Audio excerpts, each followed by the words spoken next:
If your pothos is wilting and turning yellow, even though the soil still feels wet, here's the twist. More water is not the fix. Try this. Push a finger 1 to 2 inches into that soil. If it's still damp down there, watering again could finish this plant off by next week. That thought alone is enough to make any plant parent's stomach drop. In the next few minutes, I'll walk you through 5 steps that give it the best shot, even when the roots have gone black in places. Here's the part that trips up almost everyone. Pothos can wilt and turn yellow even while the soil is still soaking wet. The leaves lie about what's actually wrong. University of Maryland Extension puts it simply. If the soil feels damp, but the plant still looks sick, the fix isn't more water, it's checking the roots instead. Healthy roots are white or cream and firm. Rotted roots turn brown to black and feel mushy. The outer layer slides right off if you pinch it. That's the telltale sign of pythium. You might also notice brown, water-soaked spots on the leaves, or a stem that's gone soft right where it meets the soil. None of that means it's over. It just means we need to move quickly, together.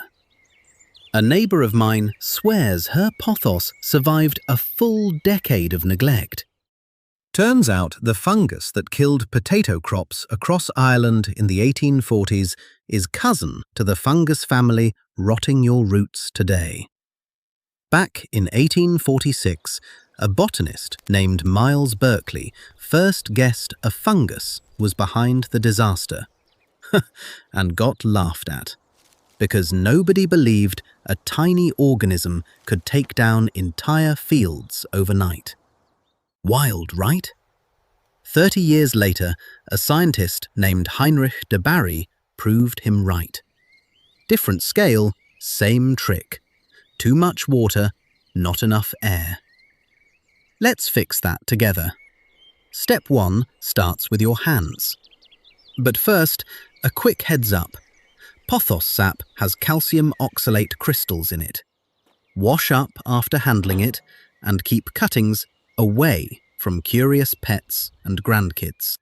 If anyone does put some in their mouth, a quick call to the vet or a poison control line is the safe move. Okay, into the sink it goes. This takes about 10 minutes. No fancy tools, just a sink and a little patience. You'll gently pull the plant out of its pot and rinse the roots under lukewarm water so you can see what you're working with. Now you'll want to take a good look at the roots. White or light tan and firm means healthy. Black, mushy and smelly means rot. That's it. No guessing required. Once you can see the damage, the next cut you make decides whether this plant makes it. The sooner you catch this, the better your odds. Once this fungus gets a real head start, even cutting away every trace of rot might not be enough to bring the plant back. Step 2. You'll want scissors or shears, sterilized first with rubbing alcohol. The move here is to cut every root that's mushy or dark, going at least 1 inch above the damaged area to make sure you get it all. Here's the thing. Leaving even a little rot behind is the #1 reason these rescues fail. When in doubt, cut more than feels necessary. Cutting the rot away is only half of it. What happens to the leaves next matters just as much. Step 3, and this one's easy to skip.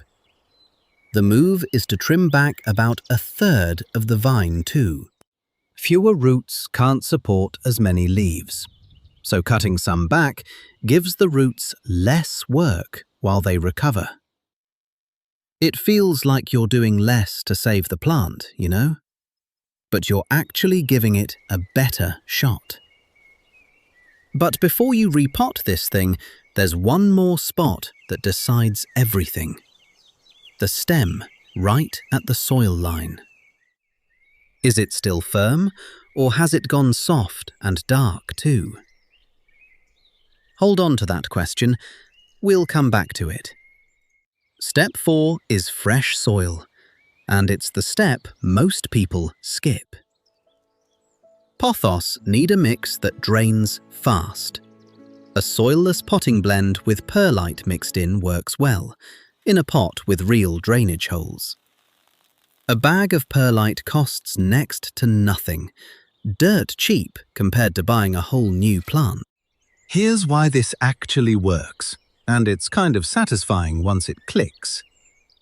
Extension officers across the country explain it differently, but they all land on the same point. It's not really the water that kills the plant. It's the oxygen. When soil stays soaked, air gets pushed out of the root zone, and that's exactly when rot fungus takes hold. Think of it like breathing through a wet towel pressed over your face. Roots need air just as much as they need water. That's the whole reason repotting matters even more than trimming.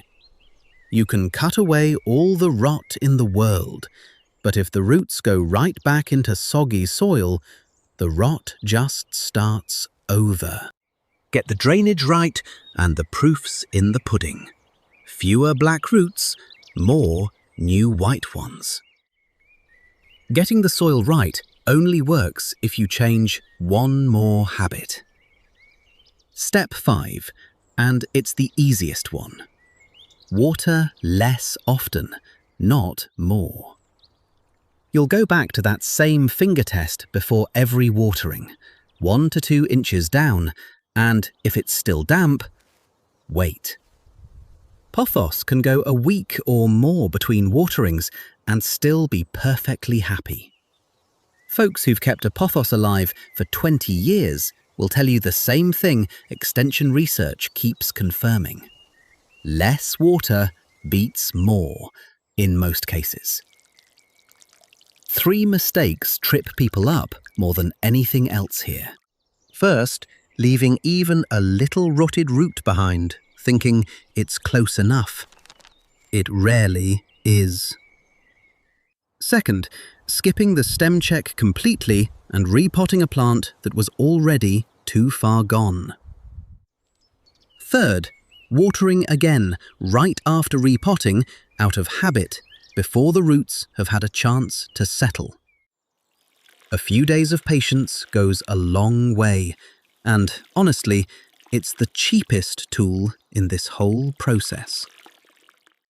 Now, back to that stem. If it's soft or mushy right at the soil line, here's the honest answer. That plant likely isn't coming back. Multiple extension sources agree. Once rot's gotten that far, the kindest thing is to let it go. No need to panic, though. This isn't the end of the story.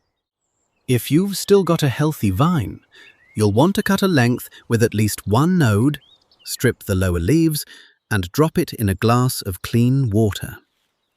Pothos roots in water faster than almost anything else. New roots usually show up within about 10 days.